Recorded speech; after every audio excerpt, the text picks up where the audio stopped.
Hello everyone, आप सभी का फिर से एक बार स्वागत है मेरे यूट्यूब चैनल में जिसका नाम है commerce treasure. In this video we are going to continue our discussion on Q20 series for upcoming NET and KCET exam. I have already made 8 more videos on this series. If you have not seen those videos, I am putting the playlist into the description as well as in I button to watch those videos, and without wasting much time, let us go to the next 20 questions of this series. Which of the following act was not passed in 1948? So out of the 4 acts, 3 were passed in 1948 and 1 was not passed in 1948. Industrial Dispute Act, Factories Act, Minimum Wages Act, Employee State Insurance Act. So right answer is option number A, Industrial Dispute Act, which was passed in the year 1947, and Factories Act, Minimum Wages Act and Employee State Insurance Act all were passed in the year 1948. Apart from these, few more important acts which you have to remember from exam point of view are the Payment of Wages Act 1936, Employee Compensation Act 1923, Payment of Gratuity Act 1972, Maternity Benefit Act 1961, Payment of Bonus Act 1965 and Equal Remuneration Act 1976. All these are important from human resource management topic point of view. Which of the following is not a market follower strategy? So usually in market we have a market leader who has the maximum share in the market, then we have a market challenger who is second in the market, and then we have market followers. So among the 4, one is not a market follower strategy. Counterfeit is a market follower strategy, cloner is a market follower strategy, imitator is also a market follower strategy, penetrator is not a market follower strategy. Apart from these 3, we have adapter, which is also a market follower strategy. Now counterfeit is nothing but here the market follower is going to make a duplicate of the market leader's product. In cloner, he is going to make a similar product with slight changes. Imitator copies the leader's product, but he makes differentiation in either pricing or in packaging, etc. And adapter takes the leader product and improvises the product and then sells along with his improvisation in the market. So these are the 4 strategies adopted by market follower. Which one of the following is not an operative function of human resource management? Now HRM functions are divided into 2 types. One is called as managerial function, which includes 4 major functions, and second one is called as operative functions. In managerial functions we have planning, organizing, directing and controlling. So therefore controlling is not an operative function, and in operative function we have procurement, development, compensation, integration and support functions. Procurement is nothing but it includes recruitment, selection, placement, induction, orientation, etc. Development includes training, development of employees, career path, performance appraisal, succession planning, transfers, promotions, etc. Compensation includes incentive, fringe benefits, perquisites, wages, salary, etc. given to the workers. Laissez-faire policy is adopted in socialist economic policy, capitalistic economic policy, mixed economic system, communist economic system. So right answer is option number B, capitalistic economic system. So economic systems are of 5 types. First one is capitalistic economy system, which is also called as free enterprise or free market economy or first world countries. It is a system in which all the assets and resources will be owned and managed by private people, and this was given by Adam Smith. Socialism or socialistic economic system is a second system in which all the resources will be owned by the government. It is also called as state economy or second world countries. Karl Marx was the founder of this concept. The third one is mixed economic system, which was given by Professor Keynes, and the country which uses these are mostly the developing countries or the third world countries. India has mixed economic system where the resources will be owned partly by government and partly by the private people. Apart from this, we have Marxism, where laborers will run the economy, and last one is communism economic system, which is more like a slavery type of system which is there in China. In terms of Blake Morton managerial grid approach, a production-oriented leader will be one who adopts 1-1 style, 9-1 style, 9-9 style, 5-5 style. So let us see what is this Blake Morton managerial grid. So Robert Blake and Jane Morton gave this managerial grid in which there are 5 types of management. Task management is one which gives maximum concern for production and least concern for people, which is 9 and 1. So always you can remember production comes first and people comes second. So if you give more focus to production, then it is called as task management. Country club management is one which gives more concern to people and least concern for production. So 1 and 9. Impoverished management is one which gives least concern for production as well as people. So 1-1. Team management is one which gives maximum concern for production as well as people. So 9 and 9. And dampened pendulum or middle of the road is nothing but which gives equal, that is 5 and 5 concern for people as well as production. So here in this question they have asked an approach in which production oriented leader is there. So production oriented leader is one who gives more importance to production. So which is going to be 9 and 1 and which is called as task management. So 9 and 1, that is option number B is the correct answer for this question. The strategy of introducing a product with high introductory price is called as penetration strategy, skimming strategy, pull strategy, push strategy. So this is called as option number B, skimming strategy. Skimming strategy is one in which initially you are going to charge a higher price because there will be less competition or no competitors in the market, and as soon as the competitor enter into the market, you are going to lower the prices to compete in the market. The best example of skimming strategy is electronic products or mobile phones or smartphones. So initially whenever they have new features, they are charging higher price, and then as the competitors enter into the market, they lower the price of the product. Penetration strategy is nothing but charging of lesser price to penetrate into the market or to enter the market. The best example for penetration strategy will be Jio, which started giving us internet at a very cheaper price. So these are the two strategies which you have to remember, which are used in a new product pricing strategy.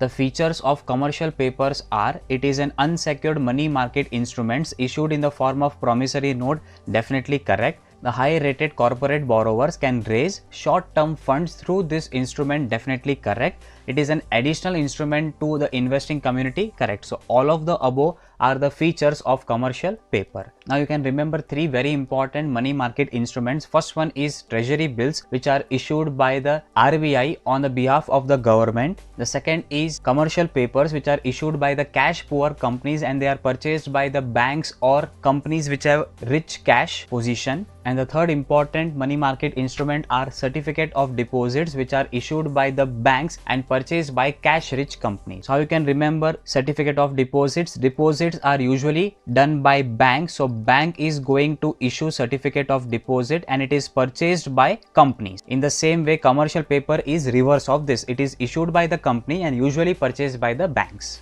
Which of the following financial institution is not with the supervisory purview of RBI? Foreign commercial banks operating in India, definitely yes. RRBs or regional rural banks, these are also under the purview of RBI. State cooperative banks are also under the purview of RBI. Therefore, mutual funds are not under the purview of RBI. They are under the control of SEBI, which is a regulator of mutual funds in our country.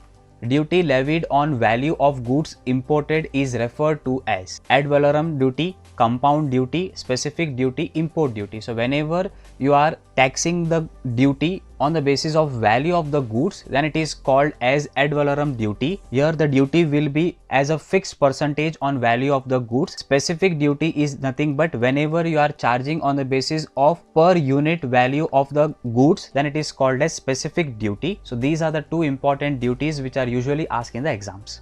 If the amount claimed by a consumer as compensation is rupees 89 lakhs, the case under Consumer Protection Act shall be filed with District Consumer Redressal Forum, State Consumer Dispute Redressal Commission, National Consumer Disputes Redressal Commission, Supreme Court. So the right answer is option number B, State Consumer Redressal Dispute System. So Consumer Protection Act was passed in the year 1986. So Consumer Protection System has a 3-tier redressal system. First one is District Consumer Forum, in which the case can be filed if the compensation is below 20 lakh rupees. If the compensation is from 20 lakh to 1 crore rupees, then it has to be filed under State Consumer dispute redressal system, and if the compensation is more than 1 crore, then it has to be filed under National Consumer Dispute Redressal Commission. So in district forum, the president of the forum is going to be district level judge. In state forum, the president is going to be High Court judge, and in national level, it is going to be Supreme Court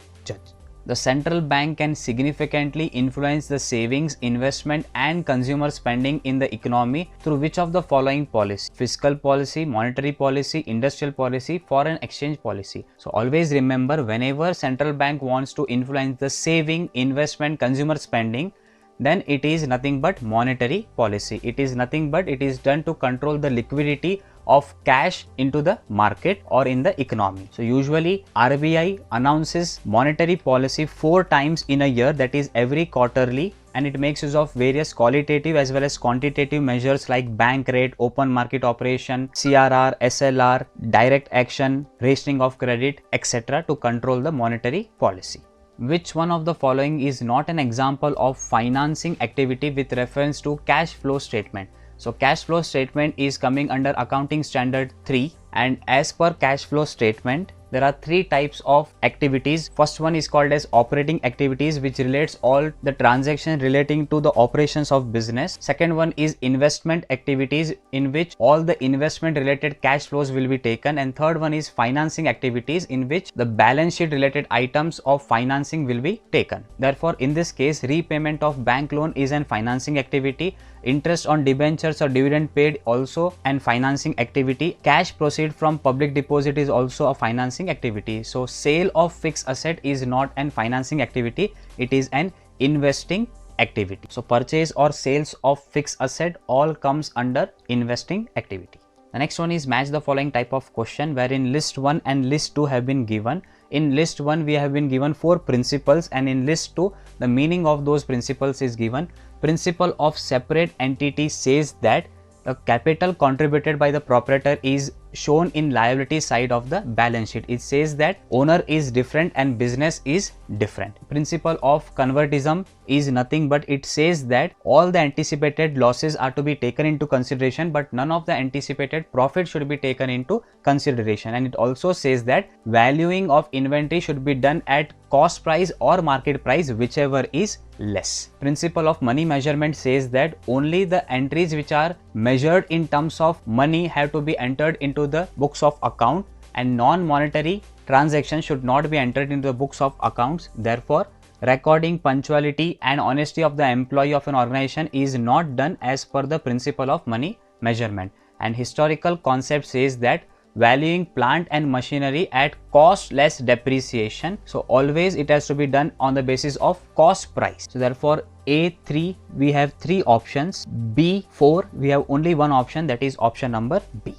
The next one is assertion and reasoning type of question. Recruitment is positive while selection is negative in its application. Definitely right. Recruitment is nothing but it is a process of trying to get as many application as possible for a job, whereas selection is nothing but we are trying to eliminate the number of applicants so that we can get some good applicants for the last round. The reasoning they say is recruitment aims at increasing the job seekers. Definitely yes, as I said, while selection rejects a large number of unqualified applicants. So both assertion and reasoning are correct, and reasoning is the right explanation of A. Therefore option number C is going to be right answer for this question. The next one is match the following type of question, wherein rating errors have been given which are made during performance appraisal and their explanation is been given. So we have to match those things. Leniency is nothing but it is subjective assessment. Halo error is nothing but whenever one aspect of the individual performance influences his entire performance. For example, if the employee is good looking, then that good looking factor is going to influence his overall performance appraisal. Spillover effect is nothing but past performance appraisal ratings unjustifiably influence the current ratings. If an employee has done good in past, we assume that in the present also he is going to do good job.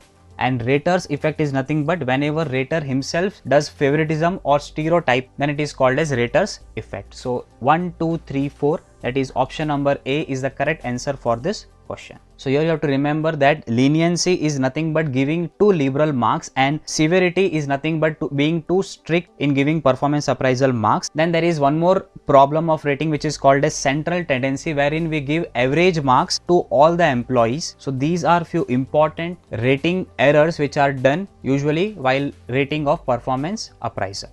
Next one is match the following type of question, wherein list 1 and list 2 have been given. In list 1, types of errors have been given in auditing, and in list 2, the meaning of those errors have been given. Compensation error is nothing but whenever we are writing a debit item on credit side and a credit item on debit side of equal amount, then it is called as compensation error or compensatory error. Error of omission is nothing but whenever we do not record a business transaction or omit the recording of a business transaction. It may be partial error of omission or it may be complete error of omission. Error of principle is nothing but whenever we use wrong principle while posting the entry or making the entry. That is, whenever we charge a revenue item to a capital item, here we are making wrong use of principle, then it is called as error of principle. And error of commission is nothing but posting a correct amount but to a wrong account. So therefore A3 we have 2 options, B1 we have again 2 options, C2 only 1 option, that is option number C. The tangible goods for which a consumer wants to compare quality, price and perhaps style in several stores before making a purchase are called as convenience goods, shopping goods, specialty goods, unsought goods. So whenever a consumer compares the quality, price and style in several stores before purchasing, those are called as shopping goods. An example of shopping goods may be television, refrigerators, ACs, etc. These are not frequently bought. Convenience goods are those which are frequently bought and consumer does not make any comparison while purchasing this. Example of this may be toothpaste, detergents, soaps, etc. Specialty goods are luxurious goods for which customer has a specific brand in his mind, for example cars or designer clothes or designer watches, etc. And unsought goods are those about which consumer have knowledge but they are not willing to buy those goods. Which one of the following method of capital budgeting assumes that cash inflow are reinvested at the project's rate of return? Net present value, accounting rate of return, internal rate of return, discounted payback period. So whenever we are reinvesting cash inflows at the project's rate of return, then it is called as internal rate of return or IRR. The next one is match the following type of question, wherein in list 1 4 important ratios have been given and in list 2 the effect of those ratios have been given. Financial leverage is nothing but it shows the risk of the company. Quick ratio is nothing but it shows the liquidity position of the company. Stock turnover ratio shows the efficiency level of the company and margin of sales shows the profitability level of the company. So A3 we have 2 options, B4 again 2 options, C1 only 1 option, that is option number A. The last question again is match the following type of question. ABC analysis is nothing but it is an inventory technique. Fund flow analysis is done to find out the working capital management. ROI, return on investment, shows the overall profitability, and MM hypothesis or MM theory is a capital structure theory. So A2 we have only 1 option, that is option number A. So this is all about today's video. If you like the video, please hit the like button, and if you haven't subscribed my channel yet, please subscribe my channel and also press the bell icon so that you can get a notification as soon as I upload a new video. Thank you for watching the video and let us meet again with another video.